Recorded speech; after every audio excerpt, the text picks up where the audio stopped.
찬양대 찬양으로 예수님이 우리의 마음의 문을 두드리고 계신다, 그런 생각이 들었습니다. 귀한 찬양 감사합니다. 예전에 있던 교회에서 제가 담당하고 있던 교구의 한 집사님을 신방한 적이 있습니다. 그 집사님의 상황을 한마디로 표현하면 설상가상이라고 할 수 있을 것 같습니다. 남편과의 관계가 썩 원활하지 않아서 결혼 생활에 대한 회의가 있으신 데다 자녀 양육에 대한 깊은 고민도 가지고 계신 그런 분이십니다. 그런 상황에서 남편이 경영하고 있는 사업체에 큰 어려움이 닥쳐 경제적으로도 불안한데, 얼마 전 제가 신방하기 얼마 전에 가족의 죽음까지 겪으면서 스트레스가 극에 달한 그런 상황에 마주하시게 된 겁니다. 엎친 데 덮친 격으로 감당하기 쉽지 않은 여러 어려운 일들이 연속해서 몰아닥치자 이 집사님 안에 자연스럽게 신앙에 대한 회의가 찾아왔습니다. 과연 하나님은 살아계신가? 하나님이 살아계시다면 그 하나님은 지금 현재 나에게 관심이 있으신가? 하나님은 과연 내 기도를 듣고 계시는가? 하나님은 왜 간절하고도 절박한 내 기도에 침묵하시는가? 도대체 내가 지금 겪고 있는 이 고난에 어떤 의미가 있단 말인가? 이 집사님뿐만 아니라 이해할 수 없는 고난을 마주대하고 있는 사람이라면 누구나 이런 질문과 회의가 들 수 있습니다.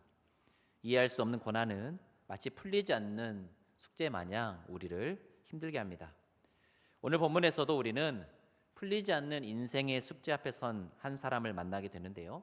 그 사람은 바로 믿음의 조상 아브라함입니다. 오늘 이 시간에는 풀리지 않는 인생의 숙제를 딛고 믿음의 조상으로 세움받은 아브라함의 이야기를 통해 우리 인생 중에 찾아오는 이해할 수 없는 고난을 어떻게 바라보고 해석하며 어떻게 이겨낼 수 있을지 함께 은혜를 나누고자 합니다. 오늘 우리가 읽은 본문은 창세기 12장부터 본격적으로 시작되는 아브라함 이야기의 서론이라고 할 수 있습니다. 그런데 보통 저자들은 글의 머리에 해당하는 서론 부분에 그 글을 쓴 저자의 의도와 글 전체의 방향성에 대한 중요한 단서들을 담아 놓습니다. 오늘 우리가 읽은 아브라함의 이야기의 서론 역시 마찬가지인데요. 창세기 저자 역시 아브라함 이야기를 읽기 위한 가장 중요한 키워드를 오늘 우리가 읽은 본문에 담아 놓았습니다. 그러니 오늘 본문의 내용을 잘 파악하고 이해하는 것이 믿음의 조상 아브라함의 이야기를 이해하는 데 있어서 절대적으로 중요하다, 그렇게 말씀드릴 수 있겠습니다. 본격적으로 오늘 본문의 말씀을 살펴볼 텐데요. 먼저 우리 함께 오늘 본문 창세기 11장 27절 말씀을 한 목소리로 읽어보도록 하겠습니다. 시작. 데라의 족보는 이러하니라. 데라는 아브람과 나홀과 하란을 낳고 하란은 롯을 낳았으며. 여러분이 가지고 계신 성경을 보시면 오늘 본문 바로 위에 데라의 족보라는 소제목이 달려있을 것입니다. 그런데 이 데라의 족보는 그 앞단락에 나오는 셈의 족보의 끝자락에 위치해 있습니다. 예를 들어 우리가 우리 집안의 족보를 보게 되었다고 해봅시다. 그럼 중간중간에 누가 있는지는 크게 관심을 갖지 않아도 제일 앞에 어떤 이름이 있는지는 아마 확인해 볼 것 같고요. 또 제일 뒤에 이제 내 조상들 직접적으로 연관되는 분들 찾아보겠죠.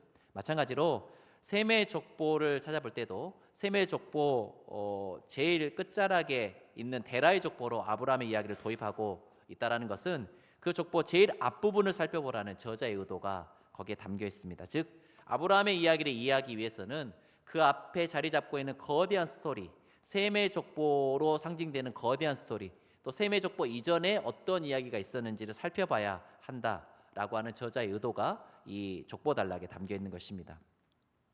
그렇다면 아브라함에게까지 연결되는 셈의 족보 앞부분에는 어떤 이야기가 기록되어 있습니까? 그 이야기는 여러분도 잘 익히 잘 아시는 바벨탑 사건 이야기가 기록되어 있습니다. 잘 아시는 대로 바벨탑 사건은 타락한 인류가 하나님께 반역의 기치를 높이 지켜든 사건이지요. 타락한 인류에 대한 하나님의 임시 방편적 처방에 가까웠던 홍수 심판 이후에 노아의 후손들을 통해서 새로운 세상이 열렸습니다.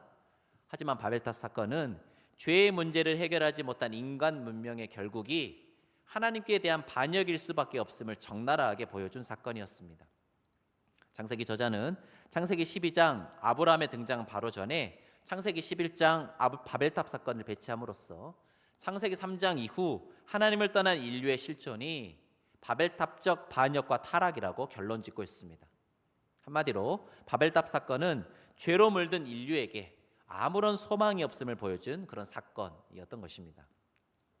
하지만 전능하신 하나님은 반복되는 인류의 타락과 반역에도 결코 좌절하지 않으셨습니다. 하나님께 대한 반역의 바벨탑을 높다랗게 쌓아올린 타락한 인류의 문제를 해결하기 위한 하나님의 대안 행동이 바로 바벨탑 이야기 다음 단락에 나오는 셈의 족보입니다. 하나님은 하나님께 대한 반역과 불순종이 만연한 세상 속에서 하나님께 온전한 순종의 제사를 드릴 수 있는 한 사람을 세우시기로 결정하셨습니다. 죄악과 반역으로 점철된 인류 역사의 물줄기를 틀어내기 위한 대안으로 선택된 그 한 사람이 바로 누구입니까? 아브라함인 것입니다. 그렇다면 하나님께 대한 반역의 기치를 높다랗게 올린 바벨탑적 세상의 본질은 무엇일까요? 동일한 질문을 이렇게 바꿔 질문할 수도 있겠습니다. 하나님께서 아브라함을 통해 해결하고자 했던 인류의 근본적인 문제는 무엇일까요? 바벨탑적 세상의 본질이자 죄악된 인류의 근본적인 문제는 바로 하나님을 하나님으로 인정하지 않는 불신앙입니다. 하나님이 지으신 피조물임에도 불구하고 창조주 하나님과 절연하고 하나님의 품을 떠나 자기 욕심대로 살고 싶어하는, 누가복음 15장에 나오는 둘째 아들적인 경향성, 탕자의 경향성이야말로 인간이 지니고 있는 죄악의 본질인 것입니다. 하나님을 창조주 하나님으로 인정하지 않는 인간의 본질적 죄악상을 제대로 간파했던 사람이 바로 사도 바울인데요. 로마서 1장 18절에서 사도 바울은 죄인된 인간들의 특징을 일컬어 마음에 하나님 두기를 싫어한다, 그렇게 고발합니다. 하나님을 창조주 하나님으로 인정하지 않는다는 것을 개인적인 차원으로 바꾸어 이야기하면 하나님을 내 인생의 주인으로 인정하지 않는다, 그런 뜻입니다. 인간이 죄인이라는 것은 본디 하나님께서 자리하고 계셔야 할 그 마음의 보좌에 자기 자신이 주인이 되어 앉아 있다는 것입니다. 그래서 하나님의 통치를 따라 사는 것이 아니라 자신의 욕심에 이끌려 자신만의 높다란 우상의 탑을 쌓아 올리며 살아간다. 그것이 바로 죄인된 인간의 특징이다라는 것이죠. 그래서 사도 바울은 로마서 1장 21절에서 23절 말씀에 하나님에 대한 불신앙으로 점철된 인간의 특성을 다음과 같이 요약 정리하고 있는데요. 우리 함께 로마서 1장 21절에서 23절까지의 말씀을 찾아서 한 목소리를 읽어보도록 하겠습니다. 신약성경 239쪽에 기록되어 있는 로마서 1장 21절에서 23절까지의 말씀. 신약성경 239쪽에 있는 로마서 1장 21절에서 23절까지의 말씀. 창세기 11장 본문을 표시를 해두시고요. 로마서 1장에도 표시를 해두시면 좋겠습니다. 이따 로마서 말씀을 다시 한 번 더 읽을 거기 때문에 로마서 1장 21절에서 23절, 신약성경 239쪽에 기록되어 있는 로마서 1장 21절에서 23절까지의 말씀을 우리 한 목소리 읽겠습니다. 시작. 하나님을 알되 하나님을 영화롭게도 아니하며 감사하지도 아니하고 오히려 그 생각이 허망하여지며 미련한 마음이 어두워졌나니 스스로 지혜 있다 하나 어리석게 되어 썩어지지 아니하는 하나님의 영광을 썩어질 사람과 새와 짐승과 기어다니는 동물 모양의 우상으로 바꾸었느니라. 아멘. 사도 바울이 지적하는 우상 숭배란 한마디로 무엇이냐면 자신의 욕망을 신으로 삼아 섬기는 것을 의미합니다. 세상 모든 사람이 자기 욕망을 신으로 삼아 자신의 욕망을 이루기 위해 달려가고 있습니다. 여러분, 그런데 욕망이 한도 끝도 없다 할지라도 그 욕망을 채워줄 수 있는 재와 욕망을 채워줄 수 있는 물질이 넘쳐난다면 아무런 문제가 되지 않을 것입니다. 문제는 이 세상에 존재하고 있는 재화는 한정되어 있다는 것입니다. 사람의 욕망은 한도 끝도 없는데 재화는 한정되어 있기 때문에 이 세상에는 계속해서 욕망과 욕망의 충돌이 일상화되고 만인이 만인에 대해 투쟁할 수밖에 없는 그런 지옥으로 전락해버리고 만 것입니다. 정리하면 성경은 이 세상이 죄악으로 가득한 지옥으로 변해버린 그 근본 원인을 하나님을 창조주 하나님으로 인정하지 않는 불신앙에서 찾고 있습니다. 이 인류 공통의 근본적인 문제, 그 창조주 하나님에 대한 불신앙의 문제를 해결하기 위해 하나님이 누구를 선택하신 것입니까? 아브라함을 믿음의 조상으로 선택하신 것입니다. 불신앙의 문제를 해결해야 했기 때문에 하나님은 믿음의 사람이 필요했던 것이죠. 그래서 아브라함이 믿음의 조상이 된 것입니다. 이런 관점에서 볼 때 아브라함의 평생의 여정은 믿음 훈련의 여정이었다 할 수 있습니다. 어떤 믿음에 이르기 위한 훈련 과정입니까? 바로 하나님을 창조주 하나님으로 인정하는 그 믿음에 이르기 위한 평생의 훈련 과정이 바로 아브라함의 인생이었던 것입니다. 하나님께서 아브라함을 믿음의 조상이요 믿음의 거장으로 세우기 위해 준비하신 첫 단초가 오늘 우리가 읽은 창세기 11장 30절에 기록되어 있는데요. 우리 함께 오늘 본문 다시 창세기 11장으로 돌아가셔서 창세기 11장 29절 30절 말씀을 한 목소리로 읽도록 하겠습니다. 창세기 11장 29절에서 30절 말씀 함께 있습니다. 시작. 아브람과 나홀이 장가 들었으니 아브람의 아내의 이름은 사레며 나홀의 아내의 이름은 밀가니 하란의 딸이요 하란은 밀가의 아버지이며 또 이스가의 아버지더라. 사레는 임신하지 못함으로 자식이 없었더라. 그럼 앞에서 말씀드린 대로 오늘 본문은 아브라함 이야기가 도입되는 서론 부분에 해당합니다. 그런데 이 부분에서 재미있는 것은 이야기의 주인공인 아브라함에 대한 이야기가 거의 나오지 않는다는 것입니다. 이 단락에는 아브라함이 속해 있었던 데라 집안에 대한 이야기가 정보 나열식으로 아주 밋밋하게 기록되어 있죠. 아브라함과 나홀이 장가들었다. 아브라함의 아내의 이름은 사레다. 나홀의 아내의 이름은 밀가다. 밀가는 하란의 딸이고 하란은 밀가의 아버지다. 또 이스가의 아버지다. 뭐 이런 그냥 정보 나열이 쭉 기록되어 있고 아브라함에 대한 이야기는 사실 거의 나오지 않는데, 그런데 이 무미건조해 보이는 오늘 본문에 아브라함에 대한 특별한 정보가 딱 하나 들어있습니다. 그것이 30절에 기록되어 있는데요. 우리 30절 말씀 한 목소리 읽어볼까요? 시작. 사레는 임신하지 못함으로 자식이 없었더라. 아브라함의 이야기 서론 부분에서 창세기 저자가 독자들에게 전달해 주고 있는 단 하나의 정보는 바로 아브라함의 아내 사레가 임신하지 못하여 아브라함에게 자식이 없었다는 것입니다. 그렇다는 것은 바로 이 사레의 불임 문제 그리고 아브라함의 자식 문제가 아브라함 전체 이야기를 관통하는 가장 중요한 중심 주제가 될 것이라는 암시가 이 서론 부분에 담겨 있는 것입니다. 이때 임신하지 못하다라고 번역된 히브리 아카라는 임신하지 못하는, 열매를 맺지 못하는, 새끼를 낳지 못하는 이런 뜻을 가지고 있는데요. 이 단어의 어근인 아카르 동사는 어떤 의미를 갖고 있느냐? 뿌리를 뽑다, 짐승의 힘줄을 자르다, 멸절시키다, 근절하다, 뭐 이런 의미를 가지고 있습니다. 즉 사례가 임신하지 못했다는 것은 단순히 몸 컨디션이 좋지 않아서 뭐 일시적으로 불임 상태이다 이런 정도의 의미가 아닙니다. 마치 생식 기간이 잘려진 것과 같아서 인간적인 방법으로는 도저히 임신할 수 없는 상태였다, 그런 의미입니다. 여기서 중요한 것은 인간적인 방법으로는 절대 불가능하다는 것입니다. 인간적인 방법으로 해결 가능하다면, 그래서 그것을 바라보고 의지하게 된다면 절대적으로 하나님만 바라보고 의지하는 그러한 믿음에 이르지 못할 것이기 때문입니다.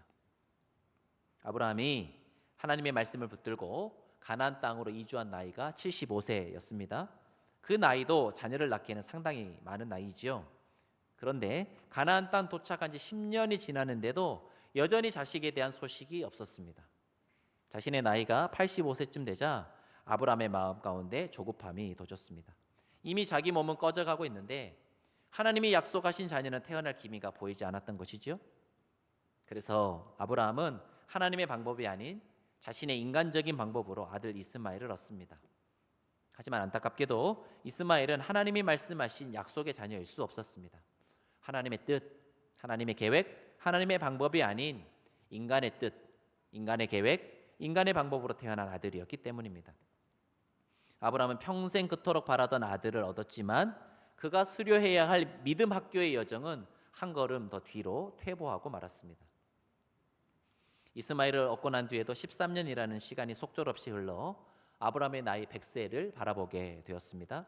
그때쯤 되자 아브라함은 자신의 몸으로는 어떤 생명도 잉태시킬 수 없음을 알게 되었습니다. 더욱이 그의 아내 사라는 이미 경수가 끊어진 지 오랜지라 설령 아브라함에게 일말의 가능성이 있다 하더라도 사라를 통해서는 절대로 생명을 얻을 수 없는 그런 상태에 이른 것입니다. 그런데 인간적으로는 절망적일 수밖에 없는 바로 그 자리에서 하나님의 소망이 피어나기 시작합니다. 아브라함과 사라의 생식 능력이 제로가 되어서 어떤 인간적인 소망도 들 수 없게 된 바로 그때가 하나님이 그토록 오래 참으시면서 기다리시던 때였습니다. 그때야말로 생명의 주권자 되시는 창조주 하나님의 권능을 경험할 수 있는 때이기 때문입니다. 자신과 아내가 도저히 생명을 잉태할 수 없는 죽은 몸이 되었다는 사실을 절절히 체감하고 있던 바로 그때 아브라함은 하나님의 강권적인 돌보심으로 아들 이삭을 얻게 되지요.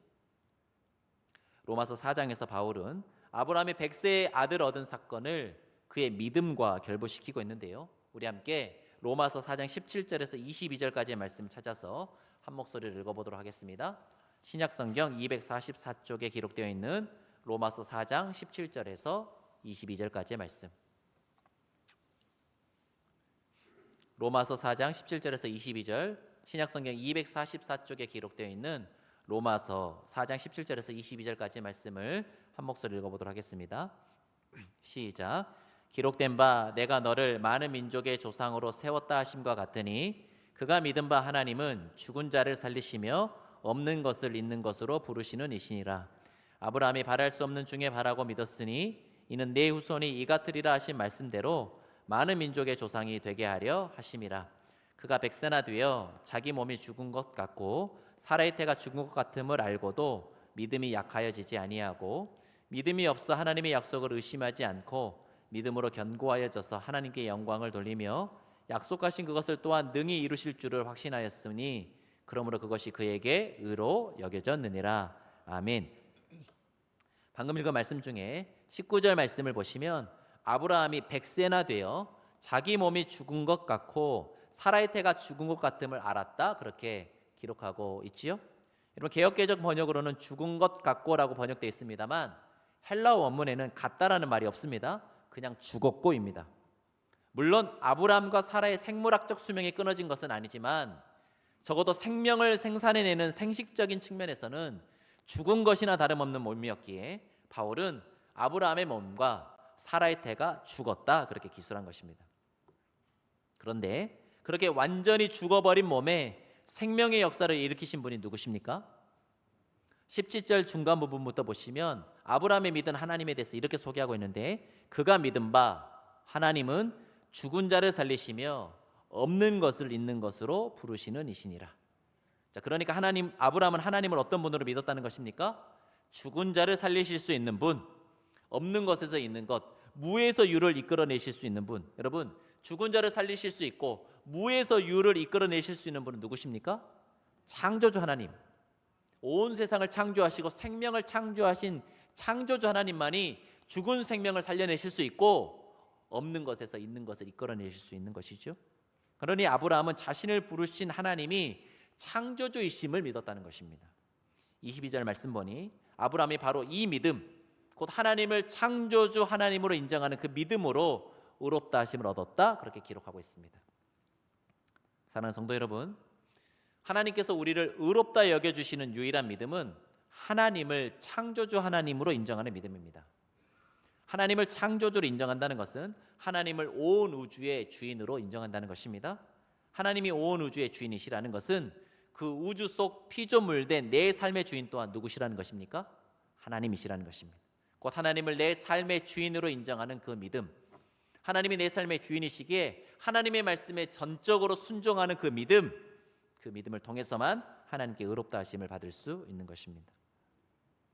앞에서 말씀드렸듯이 자기 욕망의 전차에 매달려 멸망을 향해 달려갈 수밖에 없는 바벨탑적 인류의 근본적인 문제는 하나님을 창조주 하나님으로 인정하지 않는 불신앙의 문제였습니다. 하나님은 이 근본적인 불신앙의 문제를 깨뜨리시기 위해 아브라함을 부르셔서 자신을 창조주 하나님으로 계시하셨고 마침내 아브라함은 하나님을 창조주 하나님으로 바르게 신앙함으로써 온 인류가 의롭다함을 얻을 수 있는 구원의 길을 열었던 것입니다. 2020년 아카데미 시상식에서 봉준호 감독의 기생충이라는 영화가 세계 최초로 비영어권 영화로, 아카데미 역사상 최초로 비영어권 영화로 감독상, 작품상을 비롯한 4개 부분에서 수상해서 크게 화제된 적이 있죠. 기생충이라는 영화 혹시 보셨습니까? 여러분, 기생충에서 제일 유명한 대사 무엇입니까? 여러분 기억나시는 대사 있으신가요? 아, 네. 여러분, 제 설교 원고를 보셨습니까? 너는 다 계획이 있구나. 이것이 가장 유명한 대사잖아요. 제 기억에 남는. 근데 저는 오늘 보면 30절 사례는 임신하지 못함으로 자식이 없었더라라는 말씀을 읽으면서 기생충에 나오는 이 대사가 떠올랐습니다. 우리 하나님은 다 계획이 있으시구나. 기생충에 나오는 기택과 그 가족의 계획은 비참한 실패로 끝나고 말았지만 우리 하나님의 계획은 결코 실패함이 없는 완전 무결한 계획입니다. 분명 사례 부림은 아브라함 가정의 큰 아픔이요 평생의 기도 제목이었을 것입니다. 지금보다 훨씬 더 가부장적이었을 고대 근동 사회에서 대를 이을 자식이 없다는 것은 저주의 상징과도 같았기 때문에 아브라함과 결혼 후 수십 년간 임신하지 못했던 사례의 고통이 얼마나 극심했을지는 불과 반세기 전 우리 어머니 혹은 할머니 세대만 생각해도 익히 짐작이 갈 법도 합니다. 아브라함 역시 마찬가지였을 것입니다.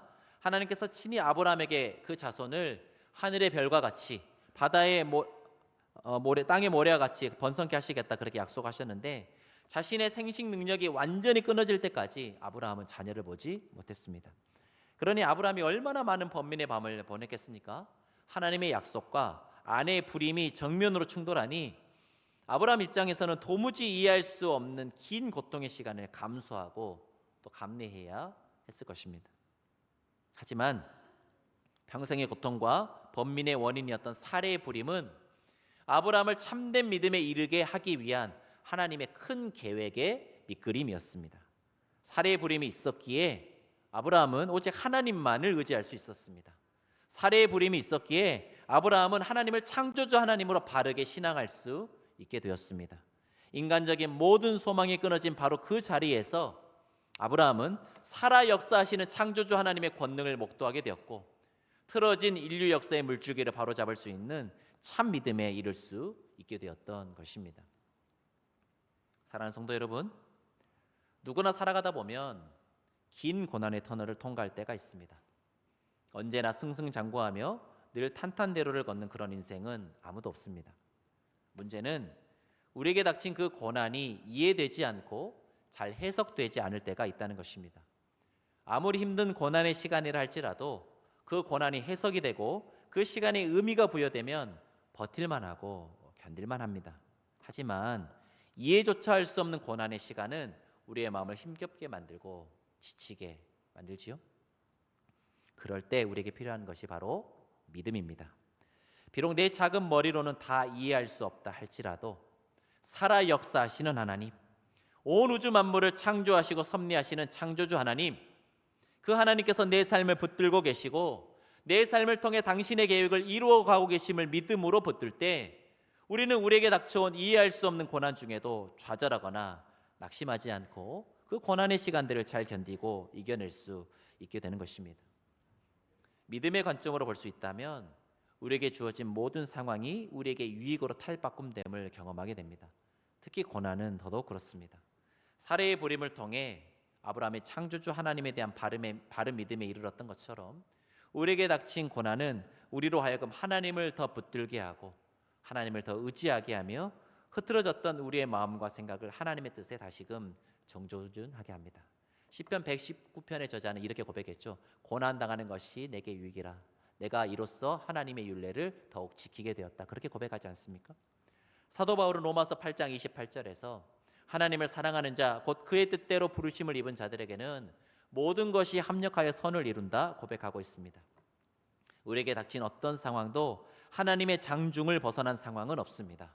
하나님의 손에 붙들려 있는 우리의 모든 상황, 심지어 그 상황이 이해할 수 없는 고난의 상황이라 할지라도 그 모든 것들이 하나님의 계획을 이루는 도구가 되며 궁극적으로 우리에게 유익이 됨을 믿으실 수 있기를 바랍니다.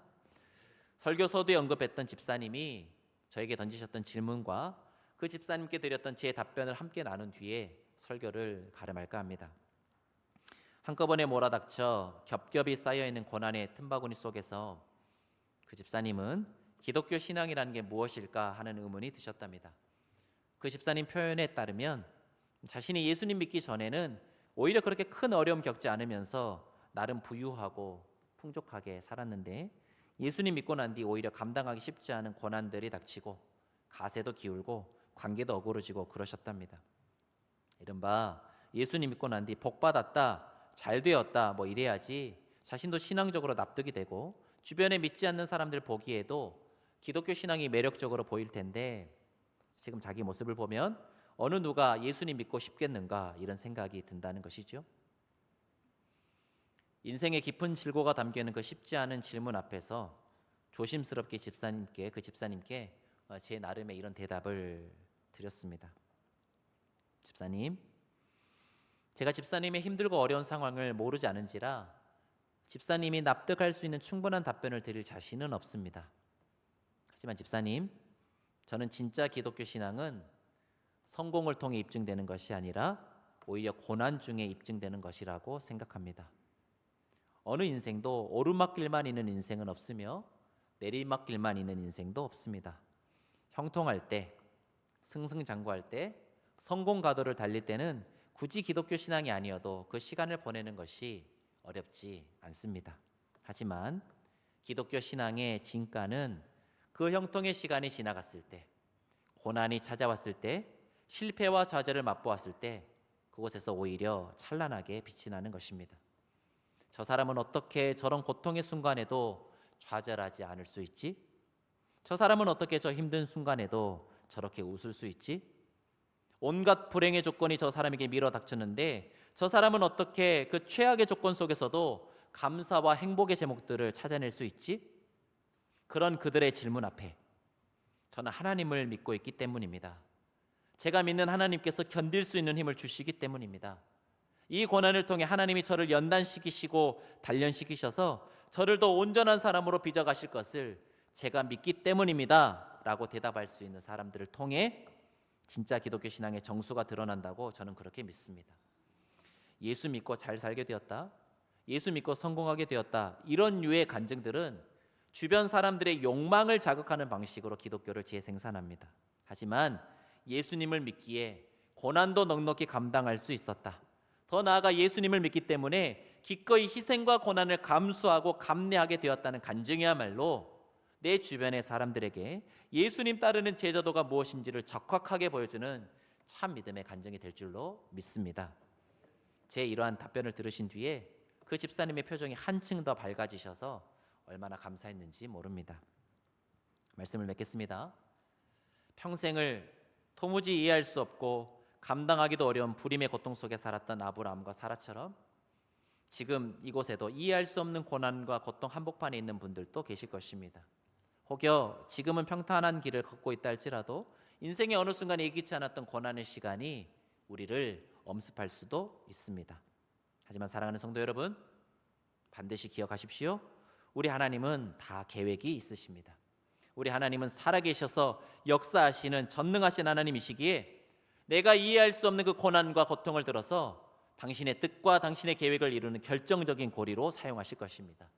또한 아브라함이 그러했던 것처럼 우리 역시도 이해할 수 없는 그 고난 중에서 우리의 믿음이 정금과 같이 연단될 것이며 우리 하나님은 이 어두운 세상을 소망의 빛으로 밝히고자 하는 당신의 계획을 이루시는 일에 정금처럼 연단된 우리의 믿음을 귀하게 들어 쓰실 것입니다. 그 믿음 가지고 이번 한 주간도 전능하시고 신실하신 창조주 하나님의 손 꼭 붙드시고 이해할 수 없는 고난 중에서도 한 걸음 한 걸음 믿음의 걸음을 신실히 걸어가시는 사랑하는 한강교회 모든 성도님들 다 되시기를 주님의 이름으로 간절히 축원합니다. 우리 말씀 생각하시면서 함께 찬양하실 텐데요. 나는 믿네라고 하는 찬양을 준비했는데 우리 가사 한번 띄워주시겠습니까? 제가 금요 부흥 집회 때 이 찬양을 한번 불렀는데요. 멜로디는 좀 어렵습니다만은 가사가 오늘 나눈 제 말씀과 아주 잘 맞아서 제가 준비했습니다. 내게 허락하신 시련을 통해 나의 믿음 더욱 강하게 자라나고, 그렇지 않습니까? 하나님이 나에게 시련을 허락하시나 그 시련이 나의 믿음을 더욱 강하게 하는 시련이 될 줄로 믿습니다. 험한 산과 골짜기 지나가는 동안 우리에게 허락된 복이 무엇이냐면 주님께 더 가까이 나아가는 복을 주님이 우리에게 부어주십니다. 내가 겪는 시험이 힘겹고 어렵고 힘겨워도 여러분, 나에게 닥친 고난과 시련이 아무리 크다 할지라도 주님보다 더 크지 않음을 믿으십니까?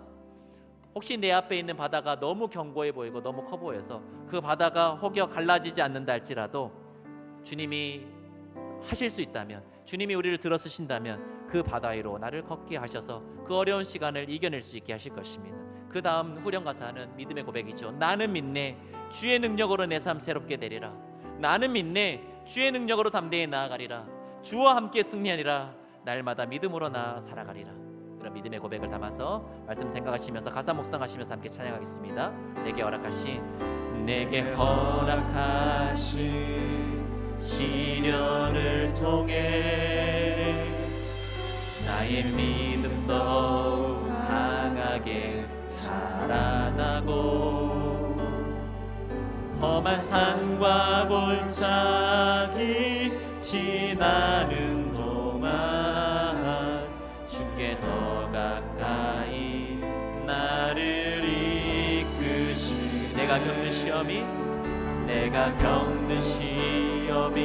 어렵고 힘겨워도 내 주님보다 크지 않네. 내 앞에 바다가 갈라지지 않으면 주가 나로 바다 위 걷게. 우리 믿음으로 고백할까요? 나는 믿네.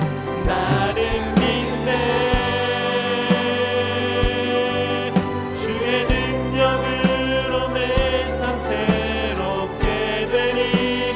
나는 믿네.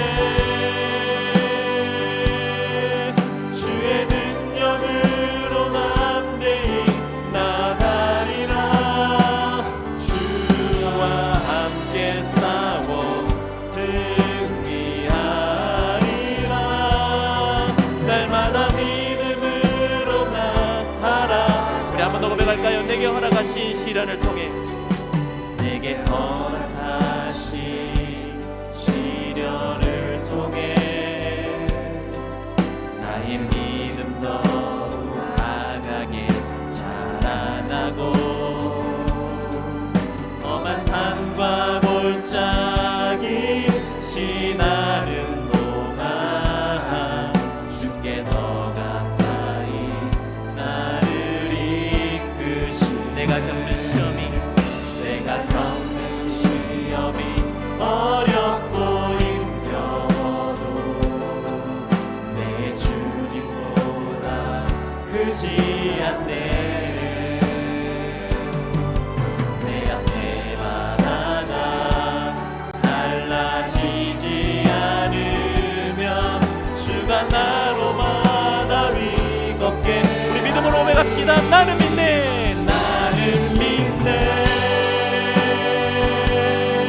주의 능력으로 내 삶 새롭게 되리. 나는 믿네. 주의 능력으로 담대히 나가리라.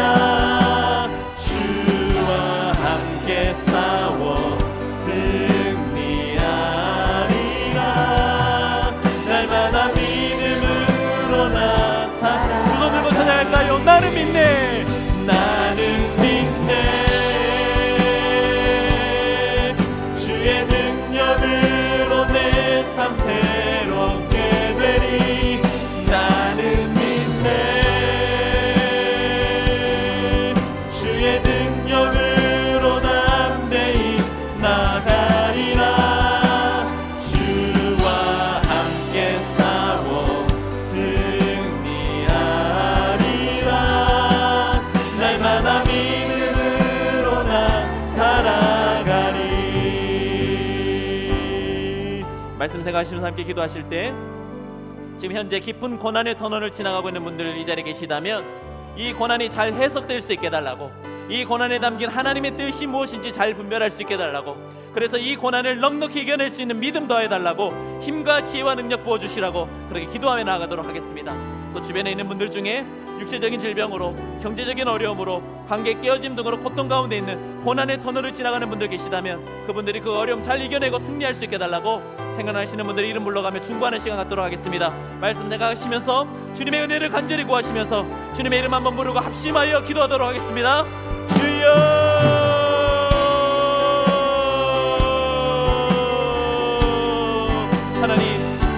하나님 평생을 사례의 부림 가지고 씨름하면서 하나님 고난의 시간을 지나갔지만 그것이 오히려 하나님께 더 가까이 나아가고 하나님을 알아가고 창조자 하나님을 믿음으로 고백할 수 있는 그 계기가 되었던 아브라함의 삶을 돌아보면서 하나님, 지금 현재 우리의 고난의 상황을 주님 앞에 올려드리며 나아갑니다. 하나님, 지금 현재 깊은 고난의 터널을 지나가고 있는 분들이 이 자리에 계십니다. 하나님, 그러나 그 고난을 이겨낼 수 있는 힘과 능력을 더해 주시고 그 고난을 주님의 뜻대로 잘 해석하고 분별할 수 있는, 그래서 하나님의 뜻이 무엇인지를 알아갈 수 있는 은혜로 허락하여 주옵소서. 이 고난을 넉넉히 이겨낼 수 있도록 믿음 더해 주시고 힘과 지혜와 능력을 부어주시되 하나님, 이 고난의 시간을 지나가면서 주께 더 가까이 나아가게 하시고 주님 주님을 더 깊이 알아가게 해주시고 하나님의 뜻과 하나님의 계획이 무엇인지를 알아갈 수 있는 은총을 허락하여 주옵소서. 하나님 육체적인 질병으로 혼돈받는 분들 계십니다. 하나님 그 육체적인 질병을 잘 이겨낼 수 있도록 은혜를 더하여 주옵소서. 경제적 어려움에 직면한 가정들이 있습니다. 하나님 경제적 어려움들을 잘 이겨낼 수 있도록 인도하여 주옵소서. 관계의 깨어짐으로 고통 가운데 있는 분들 그 어려움을 잘 이겨내고 하나님 부어주신 은혜를 따라 살아갈 수 있도록 인도하여 주옵소서. 나는 믿네 주의 능력으로 내 삶 새롭게 되리. 나는 믿네 주의 능력으로 담대히 나가리라. 주와 함께 싸워 승리하리라. 날마다 믿음으로. 우리 마지막으로 고백합시다. 나는 믿네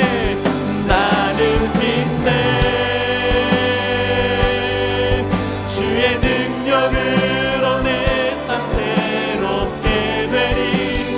나는 믿네 주의 능력으로 담대히 나가리라.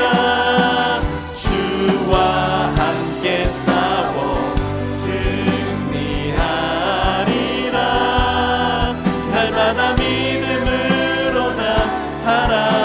날마다 믿음으로 나 살아가리라. 날마다 믿음으로 나 살아. 날마다 믿음으로 나 살아가리라. 날마다 믿음으로 나 살아가리.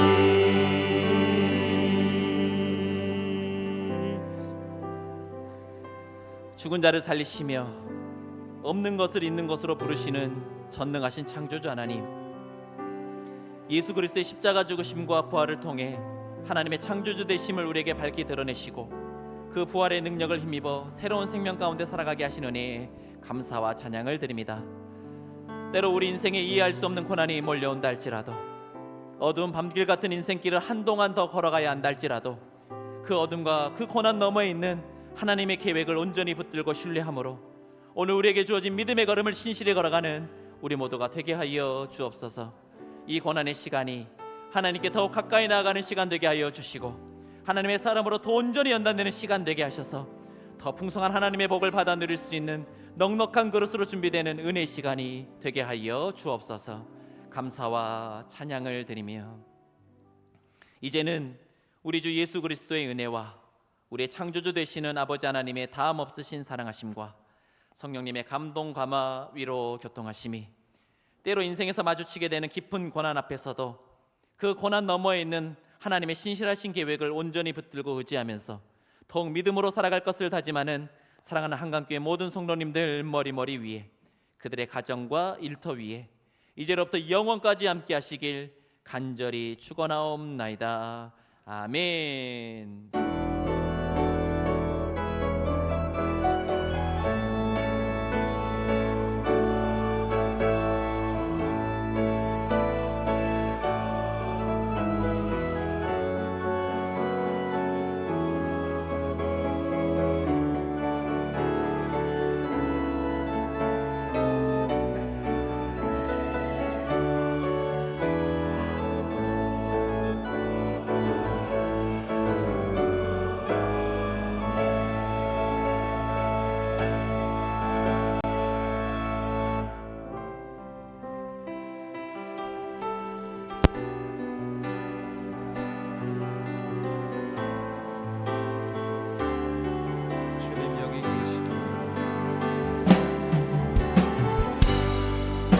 주님 여기 계시니